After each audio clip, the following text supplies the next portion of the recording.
Thanks very much to Danielle and to the Department of Justice for putting together this incredible event.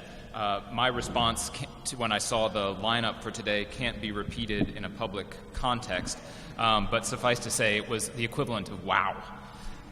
And this panel is no exception. We have on this panel a group of people who will be able to inform us about the civil and the criminal and the investigative and the policy dimensions of cybercrime, and particularly cybercrime that can be described as violent attacks on individuals. Directly to my left is Carrie Goldberg, recent recipient of the Electronic Privacy Information Center's Champion of Freedom Award for her tireless and brave work representing individuals who have been the victim of cyber attacks and others who have been the victims of sexual offenses and have not been fairly treated by their institutional guardians. And whenever I think of Carrie, she'll forgive me, I hope, I think of the lyrics of a Massive Attack song called Protection. And it goes like this: "The girl I know needs some shelter. She don't believe anyone can help her. But you don't want to get involved. You tell her she can manage, and she can't change the way she feels. But you could put your arms around her. I know you want to live yourself, but could you forgive yourself if you left her just the way you found her? I'll stand in front of you. I'll take the force of the blow. Protection." That's Carrie. Wow. And Carrie is, if you don't mind my speaking as a law professor, these are the students we love to see go out and do what they came to law school to do. She never lost the dream, and she is and she is one of those people you see who's exactly where she is supposed to be in life, and we're all the better for it. Thank you. Sorry for that. I knew you were going to. Did I manage to make you blush? You don't even blush. Okay. Matthew O'Neill is at the absolute forefront of investigating cyber offenses. He has been with the United States United States Secret Service since 1998, and in that role has won numerous awards, including Special Agent of the Year, and in 2014, the Department of Homeland Security's Meritorious Service Award. And he is one of those folks who you cannot Google search and get anything useful, because he's out there on the front lines protecting us and protecting individuals, and really carving a new path in the investigation and detection and investigation of cyber offenses, particularly cyber offenses directed at individuals. So too Mona Sedky, who is a principal attorney in the Computer Crime and Intellectual Property section, where she has been handling all of the major cases in sextortion and cyber stalking. And before she came to CHIPS, she was at the FTC, and so has unique perspective not only in a law enforcement context, but also in a regulatory context. And we're looking forward to hearing her perspectives on what the FTC and other regulatory agencies might be able to add to our efforts to combat cybercrime. And finally, Ben Wittes, who has been described as a defrocked journalist, and is now a principal at Lawfare, which is an incredible resource for those of us who are interested in national security law and internet privacy law, and also the host of the Lawfare podcast and Rational Security, which are two sources that it must be said are utterly unique, it seems to me, in our current environment for featuring people who know what they're talking about. And it is, if you love to hear people who I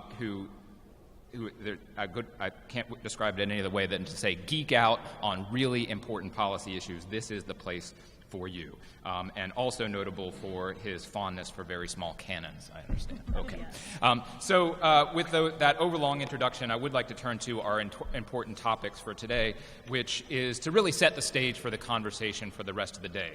And so I'll start with this perhaps simplistic question for some people in the audience, but worth focusing ourselves on what we're talking about. What do we mean when we talk about cybercrime? And what kind of conduct should we have in mind when we talk about cybercrime that could rise to the level, to adopt the phrase from the topic for this event, violent and abusive cybercrime? You're looking at me, so I guess I'll take a shot at it. So first of all, I think it's reasonable to divide cybercrime into, broadly speaking, two categories. One is the category of activity that would be criminal however you did it. You just happen to do it using an online or connected medium. And so the character of it may be modally different, but it actually looks a lot like stuff that we are pretty familiar with. And then the second category, which to my mind is the more interesting category, is the stuff that you actually can't do by other means, that there's something unique about the conduct that means it is that the conduct and the mode of the conduct are inextricably intertwined. And the reason that I and the team at Brookings we did this lengthy set of reports on sextortion, one of the things that fascinated me about, in a horridly morbid kind of way, about these sextortion cases is that it struck me as the first time in human history that it was possibly effectively to sexually assault somebody across an international border.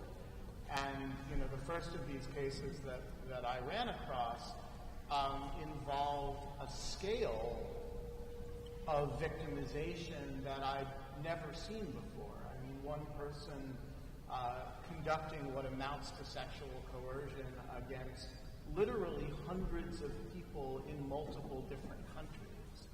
And, I got interested in this subject because my colleague Gabby Bloom and I were interested in, transnational violence. And the last thing we were thinking about drone strikes, we were thinking about projections of force overseas. Oh, I'm sorry. Whoa. Okay. I hope I don't need to restart.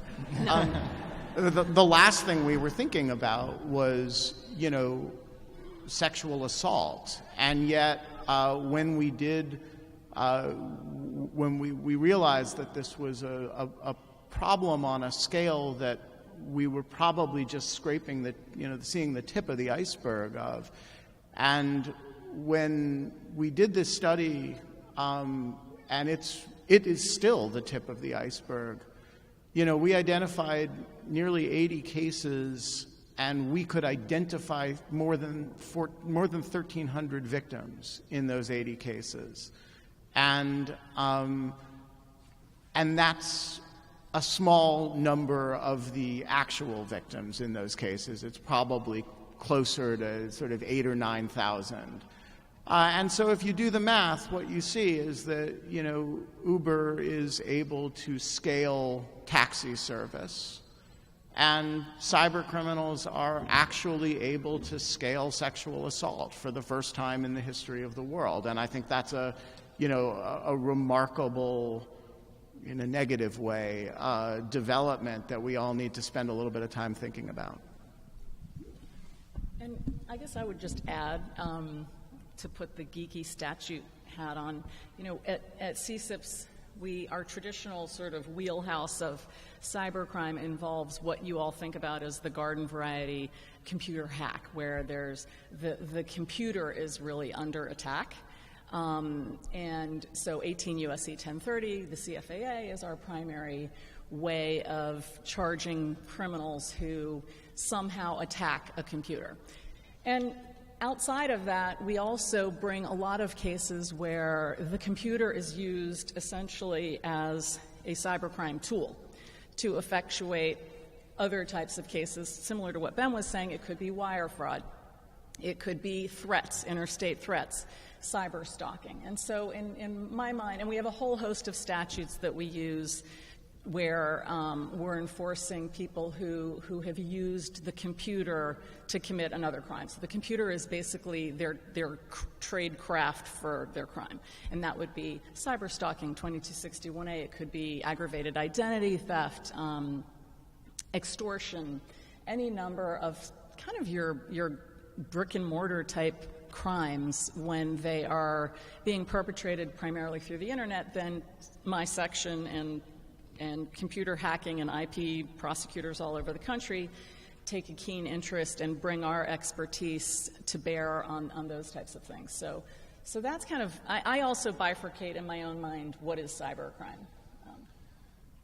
And so, Carrie, maybe you could just describe for us in a little bit more concrete detail what sextortion is. So what happens? We had in the keynote, we had a sort of brief allusion to one significant case, but maybe you could provide a more vivid picture. Yeah, well, I also think that just with cybercrimes that we're talking about today, we're really talking about the targets as being individuals as opposed to institutions or the government. We're talking about individuals attacking other individuals.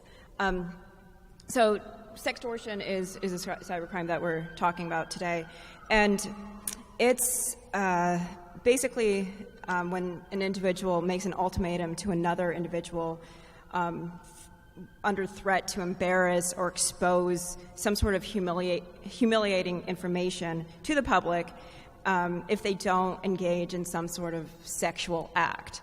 A lot of times this happens remotely, so the threat is for a naked picture or to masturbate in front of a webcam. And then what I see in my cases, and I can actually talk about a more specific example, is that the material that the offender obtains through the crime of sextortion is then used as leverage for further and more extreme demands. So, for instance, I had a client who, I have her permission to talk about this. She was 17, lived in Michigan at the time, and was exploring her sexuality, and was on some bulletin boards and talking to other people who were also exploring their sexuality.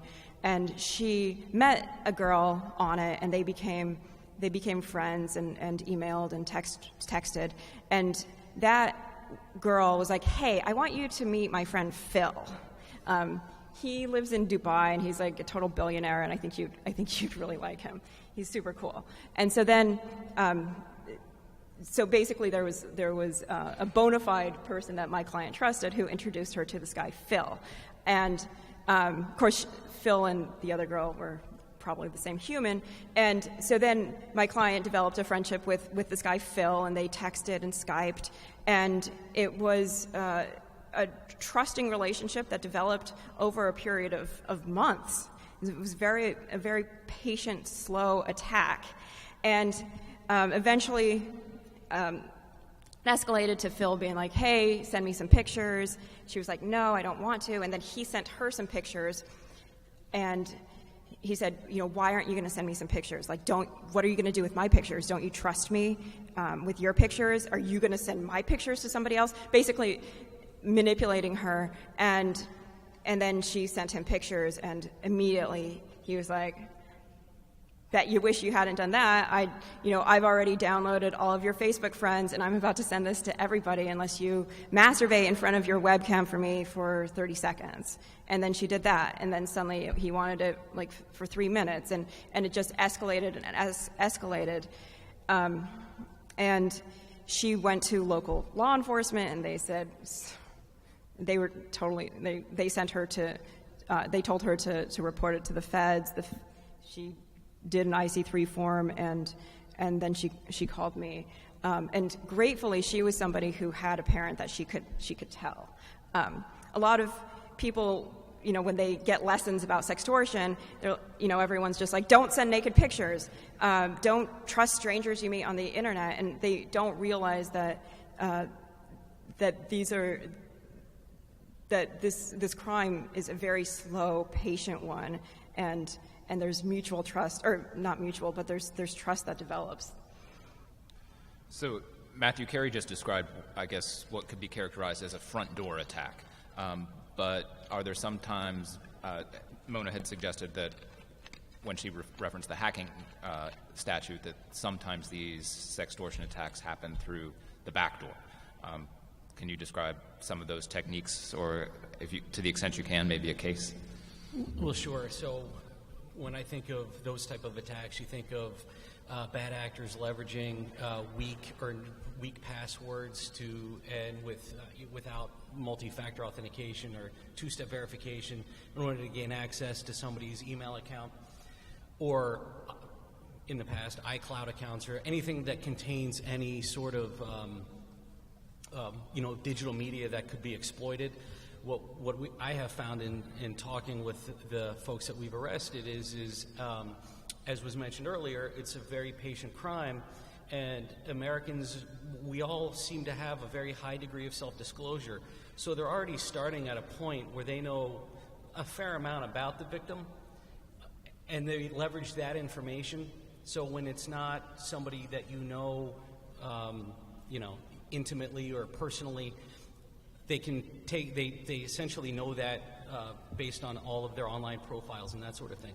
So from what I have seen in the cases when I was in New Hampshire and Boston, those type of backdoor attacks were always just simply leveraging weak protected social media accounts, web-based email accounts. We had a case where a guy actually broke into the victim's house and stole her computer, and then went through the computer methodically looking for images that he could exploit her with. And that was the first case that I had worked. And the Secret Service has electronic crimes task forces around the country that do a lot of work with local ICACs and other law enforcement groups that deal with child pornography.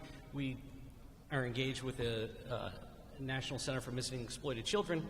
And so we get involved in these type of cases when the local police, just like would probably happen in that instance, calls and says, I have no idea what to do. Most of our cyber-related crimes, so I agree, there's cyber crimes and cyber-enabled crimes. Most of those are dealing with Eastern European bad actors who are stealing large amounts of payment cards and PII. But the tools that we use to combat those investigations, we can leverage in these type of cases as well.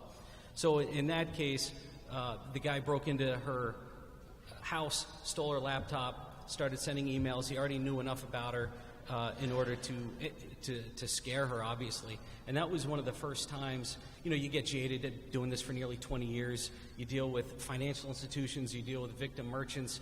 But in that instance, the victim, it was, aside from identity theft, where it's vulnerable victims, elderly, I mean, I've never really, you kind of move away from dealing with the emotional aspect of it, and it really moved me as a father of teenage daughters. I was almost oblivious to this until she came to us and we started talking to her. And I mean, it was, essentially a virtual rape. And that really motivated us in New Hampshire to start really actively pursuing these type of investigations. And so it's not just these. And so when we talk about the methods that are deployed and used by these kinds of cyber criminals, it's kind of thing you might see on The Sopranos, where it's just extortion, but use it with a sexual dimension and using technologies. But Ben, you also alluded to the fact that there are dimensions of these crimes that can only be facilitated by technology, and actually changes the nature of these crimes. So they're not just a silicon version of an analog crime. Yeah, and I think that actually causes people to have a certain inability to absorb sometimes the nature of the offense. So one of the things that we had when we were working on the report was just a lot of skepticism that the solution is just turn off the machine, stop sexting, right? People think of this as a feature of kind of playful sexting, and that's like kind of a little bit gone awry. But and a lot of people really resist the idea that we should understand this as, a form of sexual violence that just doesn't have to involve the two people in the same room with one another. And I just want to emphasize that that's really wrong. And, some of the cases, when Carrie describes the way these cases escalate, some of these cases escalate in ways that are actually hard to describe here. And I'm going to be a little bit euphemistic, just for the sake of propriety, a lot of people being forced to self-mutilate for somebody else's pleasure. A lot of people being forced into sex acts with siblings and very young children. We're talking about, in the cases we looked at, children as young as 6 and 5 and stuff. And a lot of people engaged in sort of long-term, and I mean months-long, periods of what essentially amounts to sexual slavery, where you're constantly at the beck and call of some individual who you think is down the street, but actually may be in a different country, and who's about to come to get you if you don't stop everything you're doing, find a private place, and make a private video for him. And people living on a kind of an electronic leash. And the numbers of these people, as I said, is very, very large. We looked at only cases, of course, that could be prosecuted, and that some investigator had taken seriously enough to take to some prosecutor, and some prosecutor had taken seriously enough to get to trial. And everybody I know who has worked on these cases, and I would be interested if there's any disagreement down this hall, believes that the numbers that we're talking about are very, very large. And yeah, I don't think that's a thing that was happening. I don't think it's merely cyber-enabled. I think it's something that is organic to the crime. I also just want to say that, we have this idea, and it's partly a function, no offense, about the way the Justice Department talks about sextortion as a child exploitation matter. And it is that, but it's not only that. A lot of the victims that in the cases that we looked at are adults.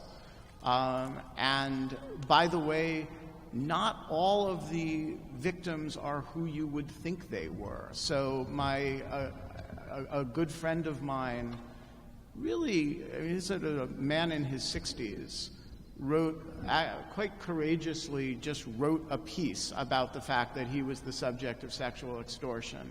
And the interesting thing about this piece was that he sounded like a teenage girl. Like, there's nothing I can do about it. I'm being extorted, and there's not. And I picked up the phone and I called him and I said, "You're wrong. You're actually being the subject of a federal crime." And I told him to call Carey. He did. He did. And great guy. And so I think you gotta get out of your head the assumptions that we have about who is doing this, who is being victimized by it, and the nature of the victimizations, because they're quite diverse, and they're often really quite severe. Yeah, and I think unlike a lot of other internet crimes against individuals, is that there's nothing impulsive about this, and it's not necessarily a vengeful behavior like we see often with non-consensual pornography. It's not about financial gain like we see in credit card or identity theft cases, and it doesn't even seem like regular sexual gratification motivations either. There's just something like really thoughtful, methodical, meticulous about this. And it's just pure sadism from one stranger to another. There often isn't a relationship between the two parties that pre-exists before the internet. I think Ben's use of the leash metaphor and just this idea of sexual slavery is really, really, really accurate.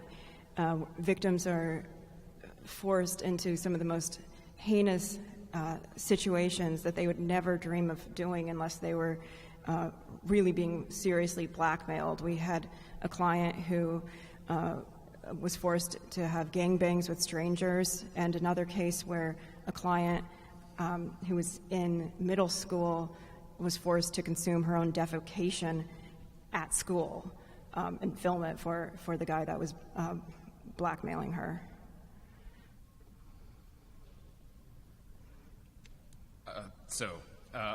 Sorry, but I mean, you should know. You should know. Exactly right. Exactly right. And so the next set of questions do turn to the experiences of those who are targets of these offenses. But I did want to just take a moment to maybe see if we've got the right things on the table in terms of identifying the cyber aspects of these crimes. That importantly, cyber access is a critical feature of these crimes, being able to access people's lives through their computers, through their personal devices, sometimes by hacking into and hijacking the cameras that are on those devices, and even just to grab things that are that weren't intended to be filmed or photographed, but then using that as a small piece of leverage to work their way up into situations that people could never imagine themselves being in. The scale of offenses, it's remarkable to look at the Brookings Institute report and see how many targets some of these offenders had. And they're just professional sextortionists. And they're able, by virtue of this technology, to target hundreds of people in dozens of different countries. That distance is a feature of these crimes. Very often, the offenders are not next-door neighbors. They're not people who are known to victims, but they are, as Ben pointed out in his opening statement, people who could live in different countries completely.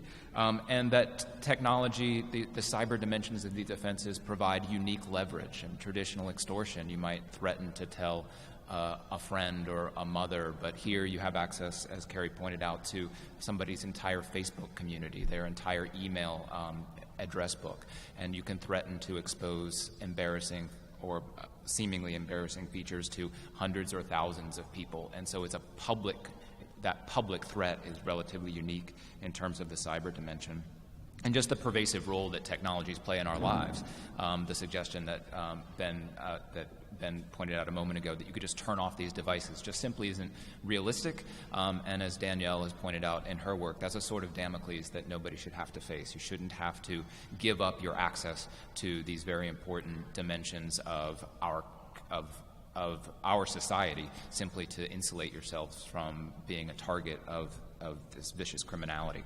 And so does that capture fairly well the cyber dimensions of these crimes? It does. I do want to just add that none of us here is judging our victims, and that's the first thing I tell a victim in a victim interview is I'm really proud of them for being here. It takes a lot of courage to come forward, and they haven't done anything wrong.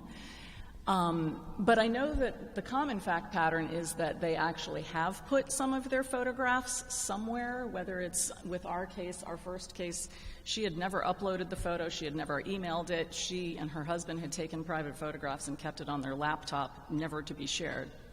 But some people, we had another case that almost went to trial where we had a few of our 25 victims, probably 5 of them, had actually taken photographs of them of varying degrees of revealing. Some of them were bra and panties, some of them were sexually explicit photographs of their genitals, and the minority were really sexually explicit. Many of our victims never took photos of themselves. You can sextort someone without having a photograph. And you'd be surprised how if somebody hacks into your accounts and they take over your entire online presence, they take over all of your social media accounts. They're in your Amazon account. They're in your, they're in your bank account. They've got your medical records. They've created a fake patient portal in your name and obtained your recent gynecological records. And you haven't put any photos of yourself out there. Not that if you had, there'd be anything wrong with that, but I do think it's worth pointing out that people can be very effectively sextorted just by hacking into their accounts, doxing them, swatting them, stealing their PII, and threatening them that way. And that wouldn't be possible without cyber. Correct. Yeah. And also, it doesn't actually even have to be their own stuff. You can be sextorted based on completely false information. Somebody can sextort you by saying, "Hey, I'm going to report you as a pedophile. I've got all this, fake documentation that you've been visiting child pornography sites." Or even, I had a client who was threatened because somebody was going around saying that she had STDs. It doesn't even have to be truthful. And sometimes it can be patently absurd. In one of the cases that we looked at, and the victim was a 13-year-old girl, okay? So, young teenagers will believe almost anything. And the attacker simply told her that he was a master hacker and he would blow up her computer and it would literally explode. And she loved her computer, which had just been given. It was her first computer. It was a Christmas present. And all of a sudden, she's in a terrible, terrible situation because she actually believed somebody could blow up her computer. We also had instances where the bad actor was talking to the victim saying, basically, "Hey, I'm going to post these pictures, these graphic images of you on a fake Facebook page with your name. I have all your contacts. I'm going to transfer them over there." And the victim would say, "Well, that's not me." To which he would say, "Well, try showing that to everybody else. Who's going to believe you? These are graphic images. It doesn't have your face. So good luck." And those type of things. It's obviously not the victim's, but in her, it didn't matter. It was a distinction without a difference, whether it's her images or somebody else's. And the flavor of the day, I think in the last 3 months, I've had 6 matters come by my desk involving these collages, where they'll go on social media, they'll get actual photographs of the woman's face, and then they'll just pull random naked pictures of total strangers off of the internet. But they'll intersperse, 3 or 4 of the victim's actual photographs of her face with other pictures of strangers, put them all together in this collage, and use that to sextort the victim. So these victims haven't done anything wrong, even if they have taken their pictures, but these are not people who have taken their photographs of themselves. Anyway. And so I think it's a question that we've answered at least by implication, but it's worth talking, I think, a little bit in maybe a more narrative form about the impact of these crimes on targets, both in the near term and in the long term. Yeah. I think whoever wants to jump in. Please. When people come to me for help, they're at the height of their sort of what I call emotional tsunami or hellstorm. They're absolutely desperate. Oftentimes they've never told anybody about what's been going on and don't realize that there's a solution. I can't really describe the emotional state that these people come to me in because they're just so panicked and in such extreme distress. And a lot of them, especially if they're kids who are targeted, they reach such desperation that most of them have at least tried to commit suicide.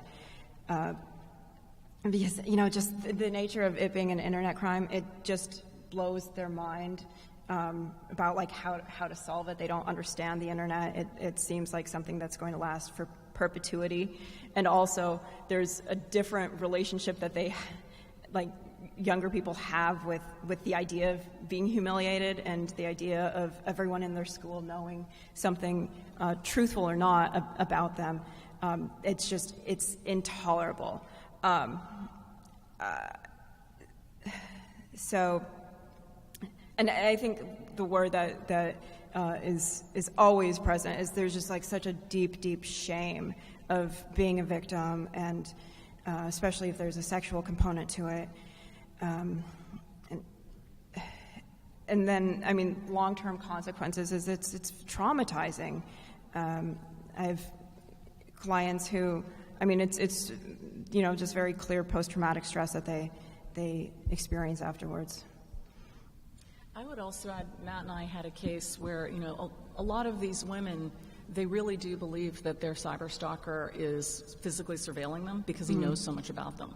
I mean, he knows what their apartment looks like. He knows where they walk and go to school.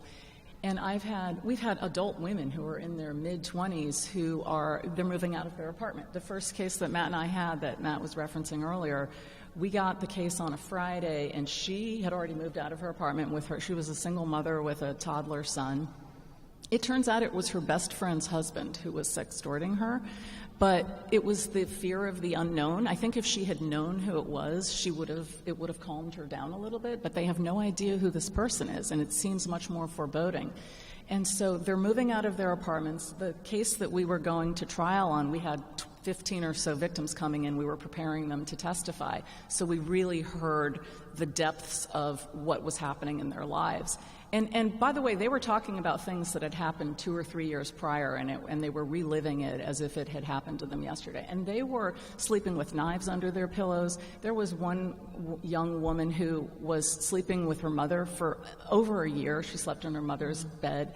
Ken Blanco, in his remarks, was talking about some of these. One woman literally, she couldn't go to work for 2 weeks. And the onslaught factor and the leash, these guys are peppering them on all different fora. They have access to their email, they've got their text messages coming in, they've got Facebook message, they've got Instagram, they've got phone, they've got Skype.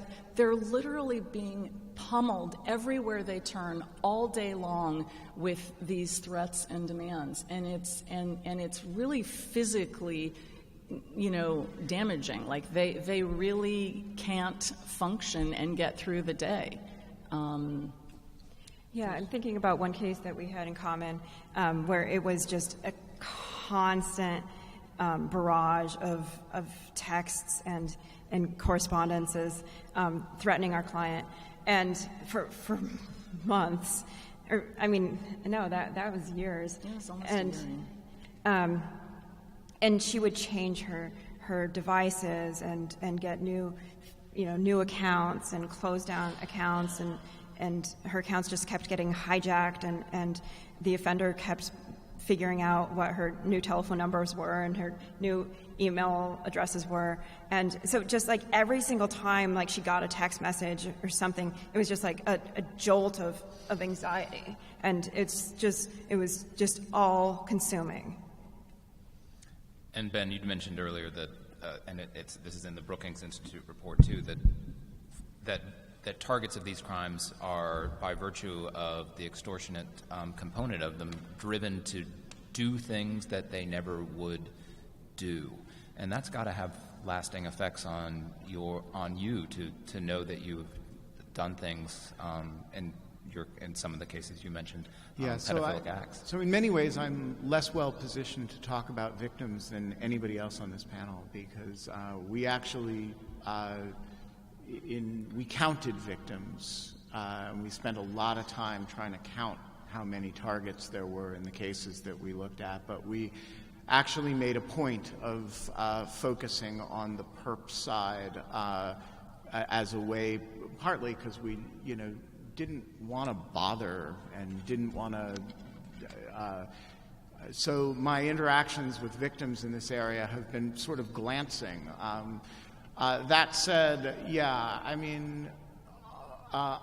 this is an area where people have done often extraordinary things in order to keep the fact of their sextortion secret. And there is, therefore, very little incentive to talk about it publicly.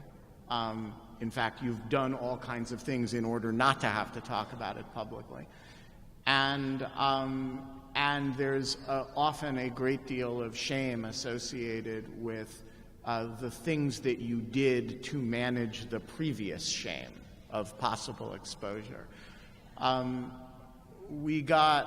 just tell one anecdote to amplify Carrie's point about PTSD. We got one inquiry after the first report came out from a victim of one of the people that we had written about. And this is a a woman who was at the time a teenager and is now in her mid-20s and is not in the United States and has no idea when this person may be released from prison, is not covered by the various, or if she is not aware of coverage by various victims' protections in the United States, and lives in fear of the day that this guy has access to a computer again, and saw the report, saw his name, and got in touch wanting to know, when's he getting out? The answer, fortunately, is not soon. But I think that gives you an idea of what the sort of ongoing ramifications are for a lot of people, probably. And so, Ben, this is covered in detail in your report, and you've alluded to it a couple times. But do we have good data on the prevalence of these kinds of cybercrimes? And then maybe, Mona, do we have or Matt, do we have an underreporting problem? Yeah, so this is one of the principal recommendations of the report, and I wish I could say the answer is, we've seen a lot of progress on it, but I don't think we have, and I think we need some concerted attention to it. One of the reasons that we all agree that, murder is bad, right, is that we have a word for it. We spent the time to define it with sufficient precision that it's in statute, and we count the number of times that it happens. And we have all kinds of good crime statistics for things that we define as crimes mentally. We don't count sextortions. The best data set we have on the prevalence of sextortion is the one that we assembled at Brookings. It's out of date as of the day it was published. My Google alerts, every 2 days I find a new sextortion case shows up in my Google alerts. Nobody is amassing them all. Nobody is counting them all. And we don't have a sufficiently unified definition that it is even possible under current. So after our report, Senator Boxer wrote a letter to the Attorney General asking for data in response to this particular recommendation. And if you look at the Attorney General's letter, it basically just says, we take sextortion very seriously. Here are some representative cases that we've prosecuted. And I think, to be fair to all of you who work on this at the Justice Department, it's a very hard problem, the definition, getting the reporting right, getting a sufficiently stable definition that you can start really collecting in a rigorous way. But it needs to happen, and we need to come up with a working definition of enough different categories of sextortion. And there are sextortion cases that are fundamentally financial in character, right? And we need to have enough agreement about what we're talking about so that we can start counting them. So I'm on the hot seat. So we are definitely aware that there right now, because there is no sextortion statute. I personally usually charge a sextortion fact pattern as a combination of the federal cyberstalking statute, which is 18 U.S.C. 2261A. I usually throw in 18 U.S.C. 1030A7, which is part of our Computer Fraud and Abuse Act involving extortion and computers. Sometimes I'll charge 1030A2, which is another part of that statute. It really is very fact pattern specific, and because I'm an in the trenches prosecutor at DOJ. I'm not one of the people higher up or in a different part of the department that does sort of data collection and data analysis. But when I started learning on the periphery what that involves, it is a really, really tough problem. I mean, you can't just count all of the 2261A convictions because cyberstalking includes lots of things that aren't sextortion. And it would overcount sextortion, and it could dramatically undercount sextortion, because some sextortion might actually not take place using an interactive computer service, for example, or there might not be a course of conduct, which is what's required under 2261A. It might be federal but not involve some of the other identifiers. Somebody might have charged it as child pornography. I mean, as an aside, I'm helping on my first ever case that it does involve a juvenile victim. And quite frankly, the prosecutor doesn't really need to charge 2261A, because the child porn statutes have a 15-year mandatory minimum for production of child pornography. And so they don't necessarily want to educate their judge about this new statute. Maybe they're in a smaller town. And, it's sort of hard to argue with that. The cyberstalking kick isn't going to give them much, and so there'd really be no way for us to count how many of the production of child pornography cases involve some kind of coercion or sex. Arguably all of them do, by virtue of the fact that the people are minors. I mean, there's an argument, but I'm way out of my lane here talking about child pornography statutes. But it is a much trickier problem than I thought, having delved into it. But I do acknowledge that we could do a better job. I personally have sent out sort of emails to all of the computer hacking and IP prosecutors all over the country. There are a couple hundred of them, Brian would know, asking for, I try to collect stats myself because I use them in my sentencing memos.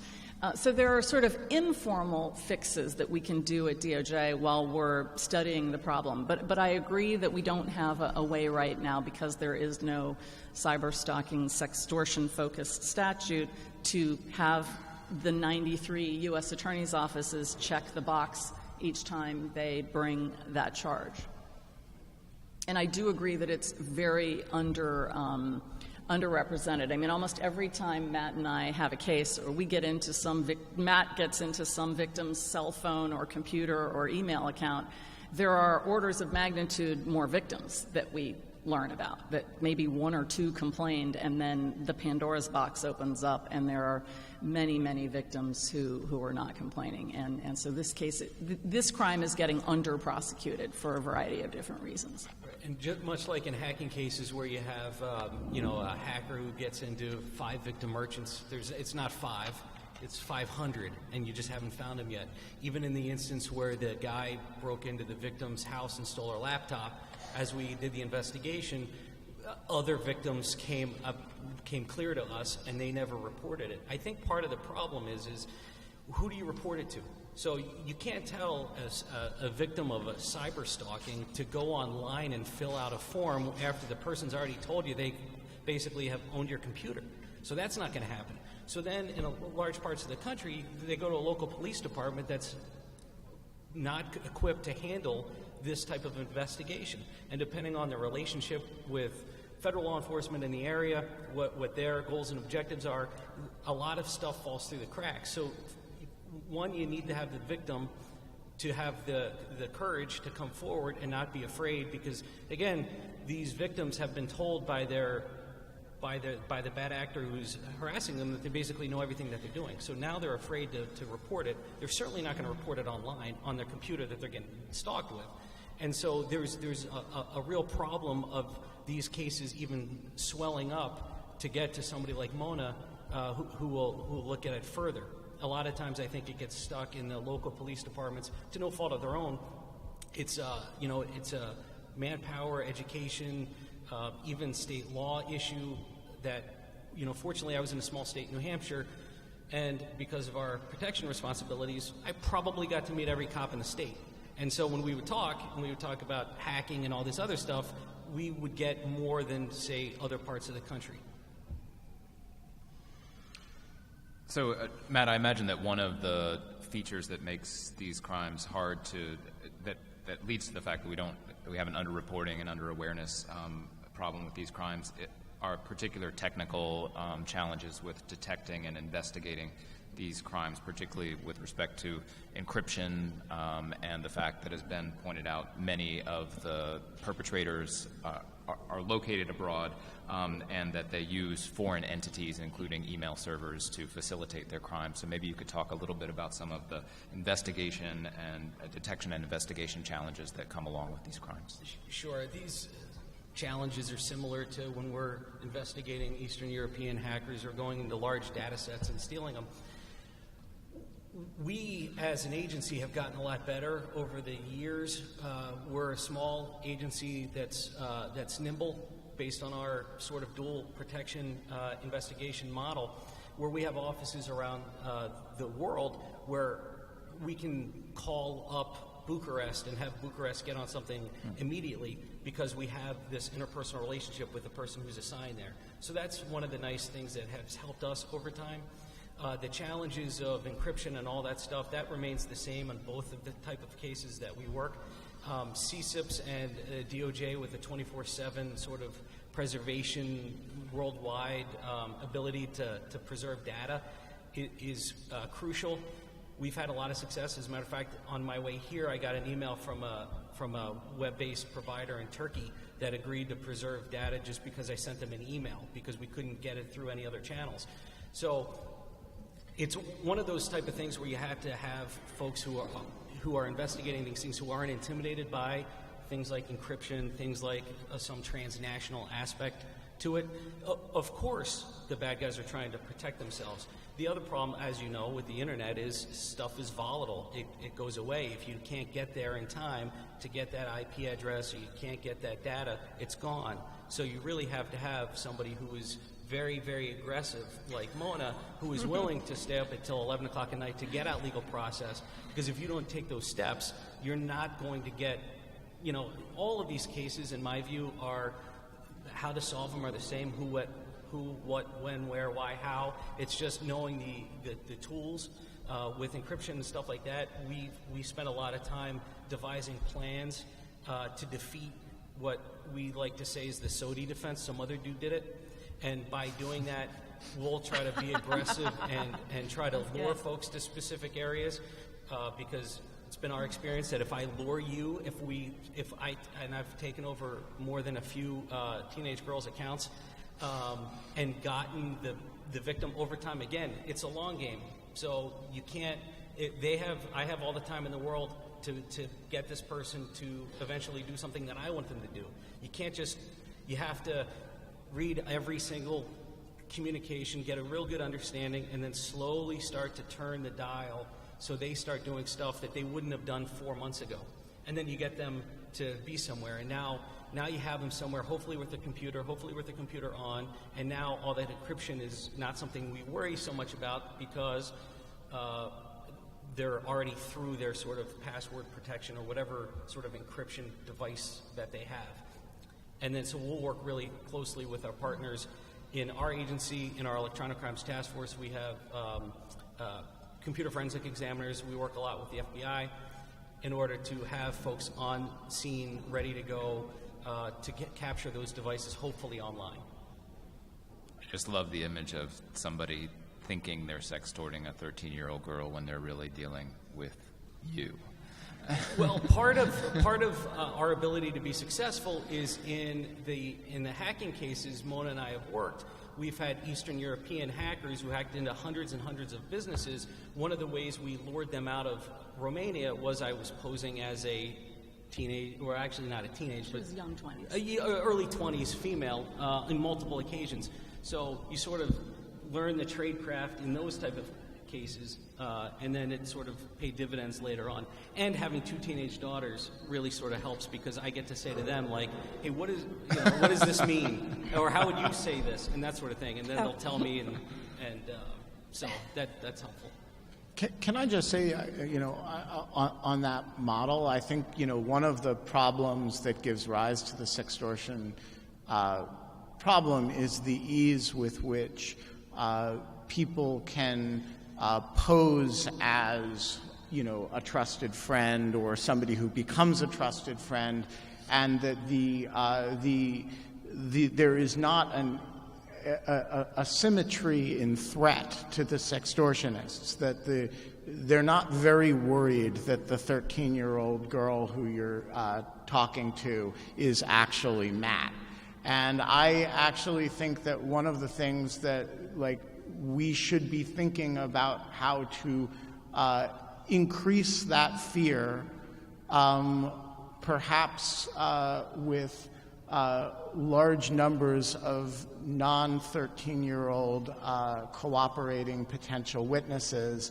I do think there should be a disincentive on, just as we teach teenagers, or we try to understand that you don't understand who's on the other end of that transaction, and to be afraid of that. I would like to think there would be a way for large numbers of people to contribute to the fear of the perpetrators of whom they may be interacting with. And one of the things I've been flirting with recently is, how do you do that without exposing a lot of people to potential risk? I just would add two other hurdles that I think are worth mentioning in the investigations. While we are frantically trying to collect every communication that has transpired between the parties, photographs, text messages, everything, as quickly as possible. And not only is the data itself, by its definition, fleeting, but the victim often wants to delete it. And so by the time we get on the scene, they only have saved a smidgen of what's there because they don't want it around. They don't want to relive the nightmare. They don't want their mothers or their partners to find it on their phone. And so we also have sort of a self-deletion challenge sometimes, and we do get a lot of cooperation overseas, but I've got to tell you, we can get the data preserved, but I've got a case right now where I've probably got 285 accounts that this one person has used. And I would say that almost all of them are overseas, and 80% of them are well-known encrypted overseas email providers. And there are certain names, when I see a communication, a sextortionist or cyberstalking communication that comes in, and it's got a certain email provider at the end of it, I know it's game over for me. And that's a problem. So encryption, sometimes we can defeat it, but a lot of times we're just running up. A case that should have taken me a month to solve has taken a year and a half of local and federal investigators, and it's because of these overseas encrypted email providers.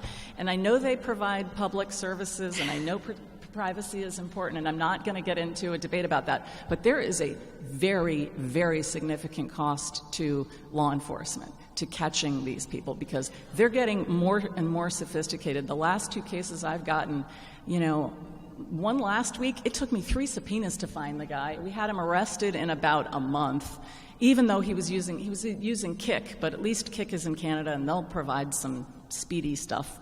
But I've got another guy where this guy's been on for a year and a half, and it's not for lack of trying that we can't catch him.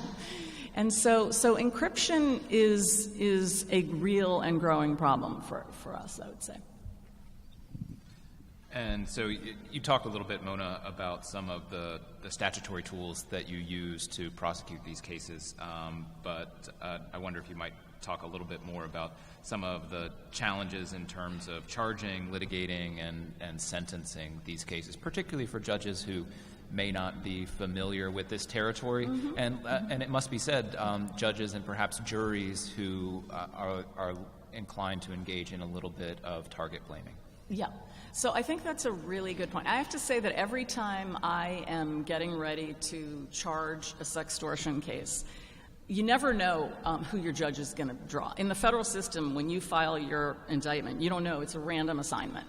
And I live in fear that I'm going to get a judge who doesn't get this crime and doesn't take it seriously. And I'm really proud to say that I've been doing these cases for about 6 years, and I have never found a judge that doesn't get it.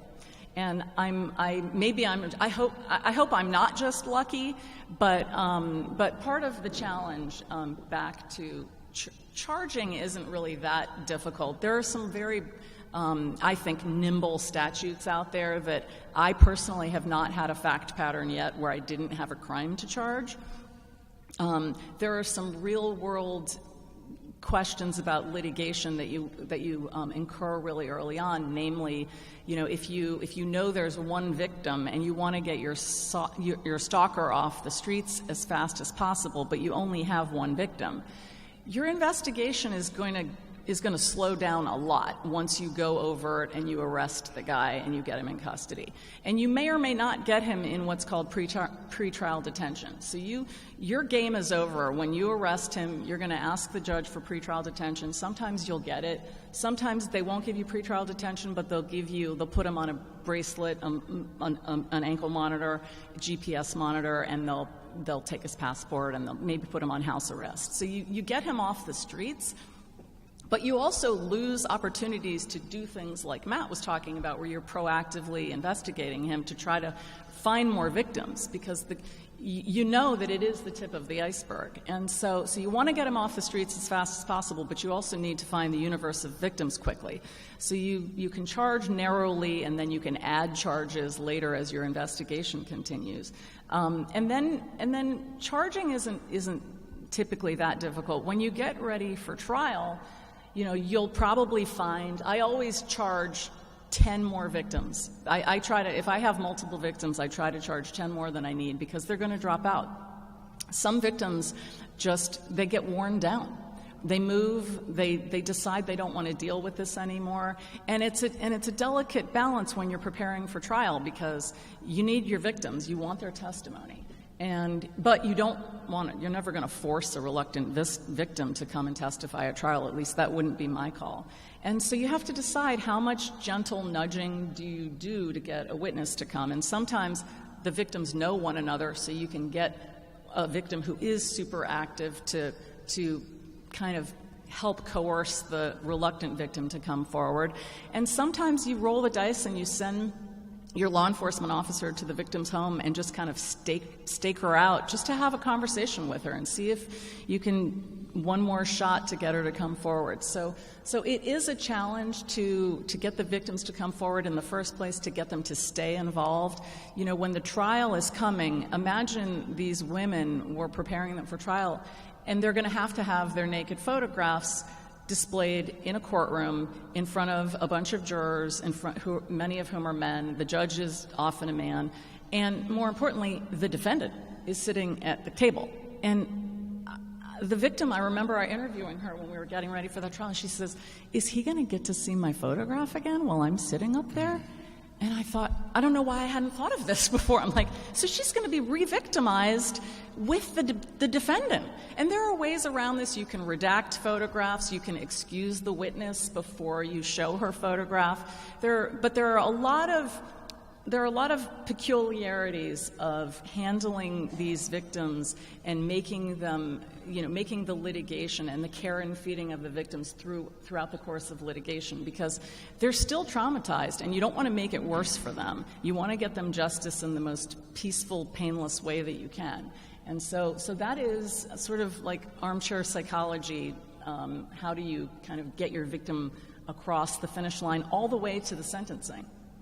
And the challenge at the sentencing is basically to let the judge understand the victim impact and really describe the injury. And so it always helps to have a really robust sentencing memo where you help give a face to the victim, because at the end of the day, your victim may not even come. You may end up standing up there arguing for an 8-year sentence, and you don't have a single victim who's going to submit a letter or stand up there. Ideally, you do. That's critical to try to get them to come forward. But if they can't, I spend a lot of time trying to give a voice to the victims at the sentencing stage, either in the memo or orally at the hearing, if I can't get them to come forward. And so, Carrie, I know a lot of your practice is representing people through this process as they're serving as witnesses and complaining witnesses in prosecution. So I welcome you to amplify or expand on some of what Mona said, but I'm also interested in some of the civil law options that folks have in these circumstances. Well, because this type of behavior is so illegal, like Mona's the offender needs to be arrested, needs to be off the street, unlike some of my other cases. And so Mona's like my We're our secret weapon, my got a copacetic CCIPS goddess. But a lot of my cases actually, we've been talking a lot about the anonymous offender who's overseas, who's got 70 different victims. But a lot of my cases, surprisingly, the offender is the current boyfriend. Like current, like they live together. And yet the offender's impersonating other people, maybe prior boyfriends of the victim, and acting anonymously. And so it takes a while to I mean, usually we can figure out quite quickly that it's the boyfriend. But in those cases, it does make sense to get a restraining order, and there are a lot of torts that apply in these cases: defamation, intentional infliction of emotional distress, harassment, public disclosure of private information. Oftentimes, IP, we can use the DMCA, the civil components of the CFAA. I mean, there are a lot of torts that apply, but civil law isn't always the best way to go in these cases, because it's expensive. I'm a civil law, I sue, but in these cases it's not always ideal, because it is expensive, it's time consuming, it forces the victim to have an ongoing, enduring, maybe years-long relationship with the offender, and for what? I mean, most offenders don't have enough money to make it worthwhile for them to sue, and usually that's what we're going for when we sue.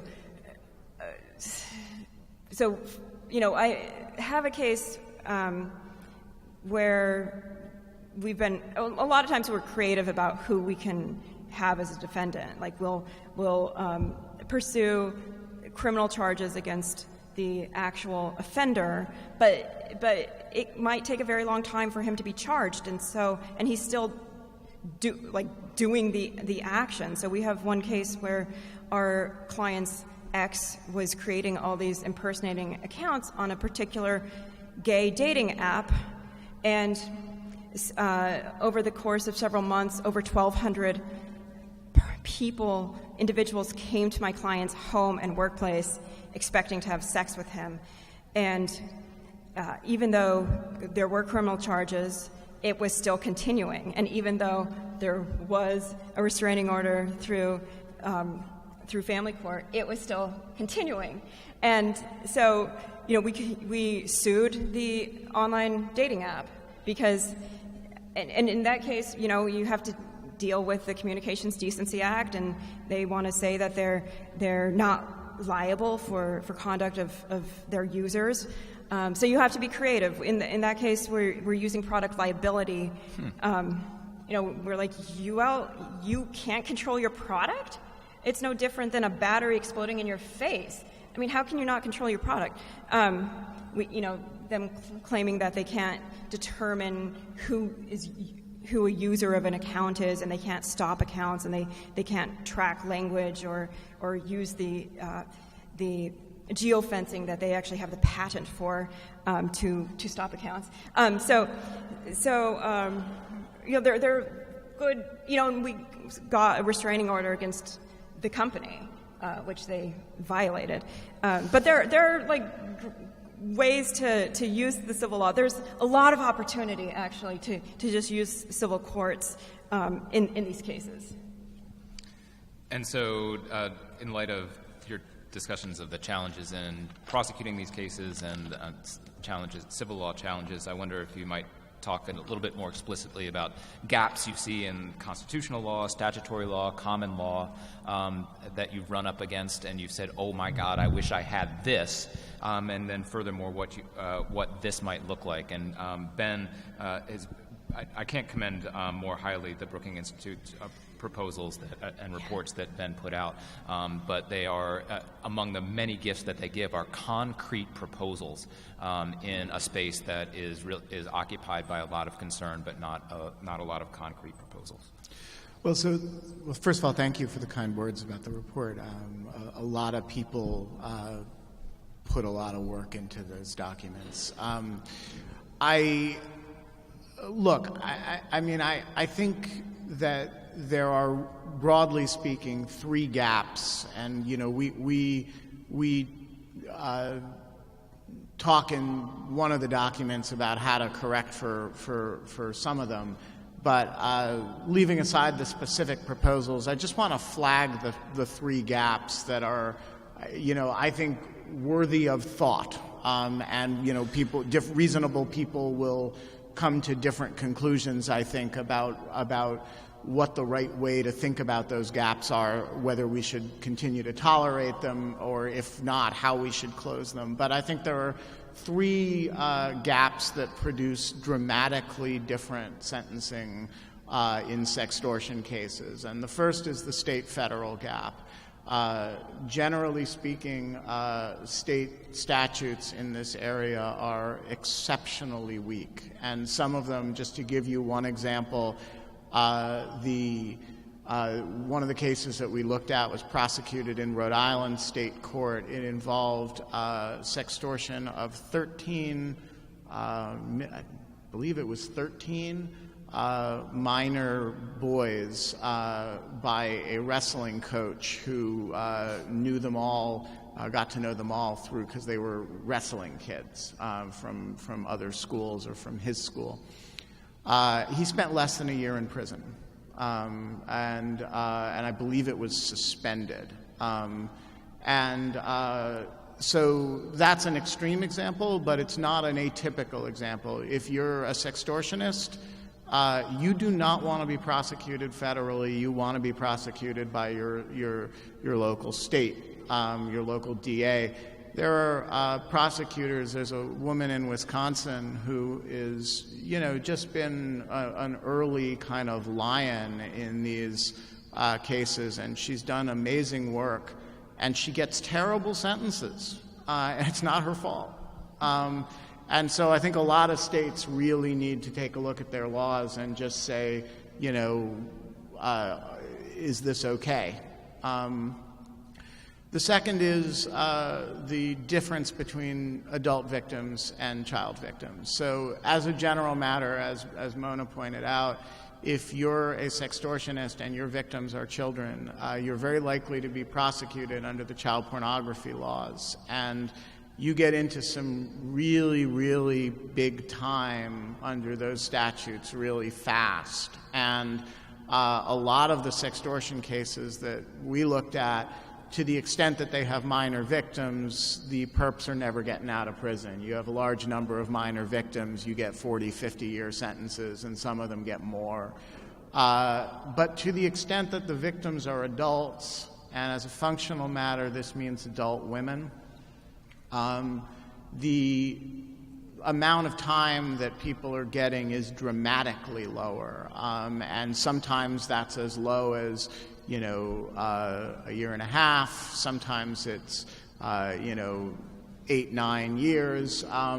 But you're talking about a different decimal point in the number of months or years than if the victims are children. And the third area of disparity, this is, I think, a little bit more controversial, but I feel strongly about it, is the disparity between the amount of time that people are getting for real-world sexual assault cases. And again, this is more pointed in when the victims are adults, and the amount of time people are getting in these sextortion cases. And I think that really is partly a function of the statutes in question are, with respect to adult victims, are generally not presaged on the idea that this is sexual violence. And to some extent, the cyberstalking case is statute is an exception here, but you really are talking about, with some of the other statutes, and some of these cases end up getting prosecuted under the CFAA, right? So you're really talking about, statutes that are being jerry-rigged written for other purposes that are being dragooned into this area, and that's all very laudable on the part of the prosecutors who are doing it, in my view, and it's great, and keep doing it.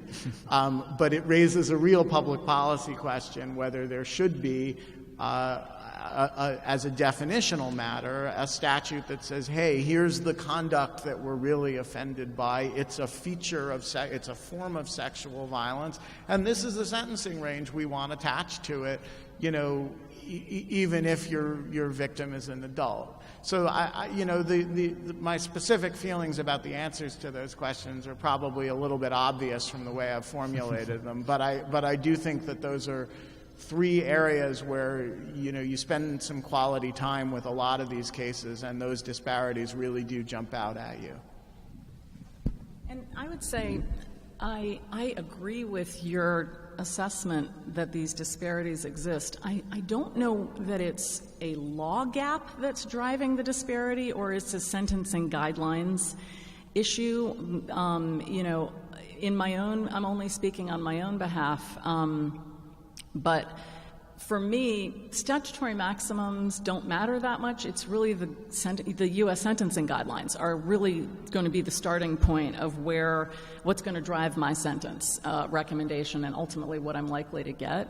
And so if I were going to be thinking about reform, I'd be focusing some significant attention on what do the guidelines look like right now for this crime as we're charging it, whether it's 2261A or 1030A7 or 875D, the interstate threats statute, and is that the right, are we in the zone that we want to be in? I will say that anecdotally, when I've been looking at sentence recommendations, one of the things that I do when I'm writing a sentencing memo is I look around the country and see what are the other federal sextortion cases getting involving adult victims, which is typically what I'm looking at.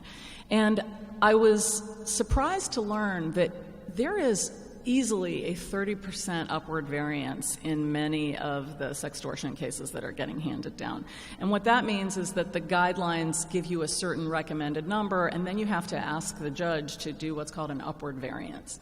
And I have asked for upward variances before. Sometimes my guidelines range, I think, is too low. And so I will ask the judge to consider other factors and go above the guidelines to get a stronger sentence.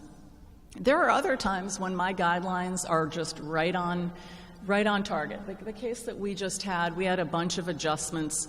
And for those of you who don't know anything about the guidelines, for a standard garden variety sextortion case, the base offense level is about an 18.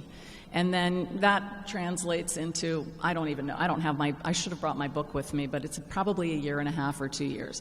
If you have a pattern involving the same victim, you get +2. If there's a vulnerable victim, you get +2. If they threatened the person after they've threatened to go to the police, which they almost always do, that's +2 for obstruction. If they have 5 or more victims, that's +5.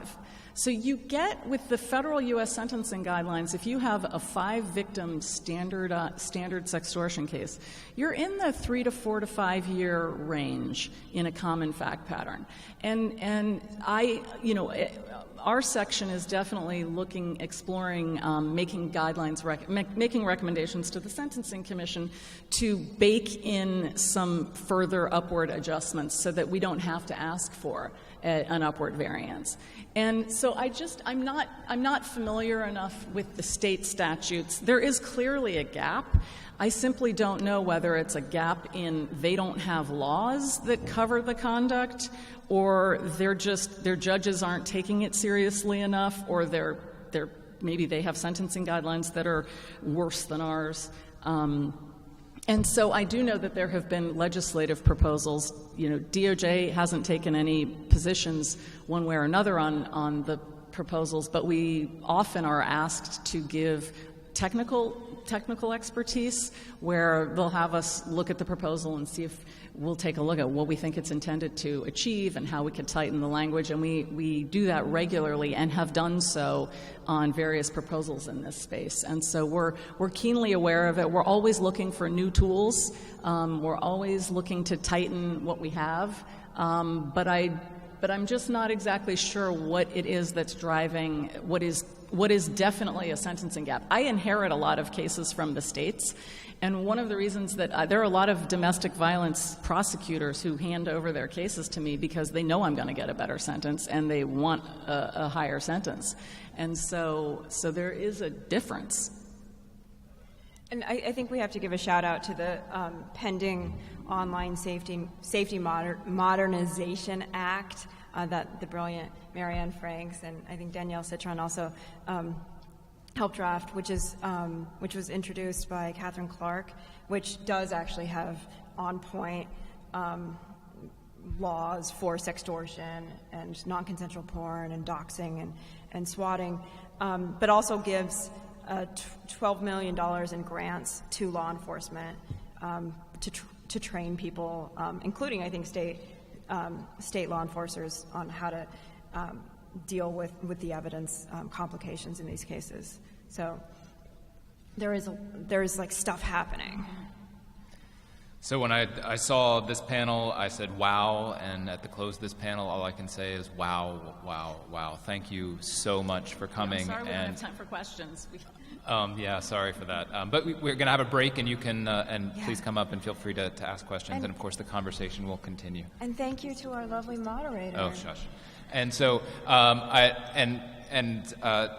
so I guess the only thing I can say in closing is I feel kind of bad for subsequent panels based on what we've done here. But thank you all very much for coming. Thank you all for your contributions and your very important work. Thank you.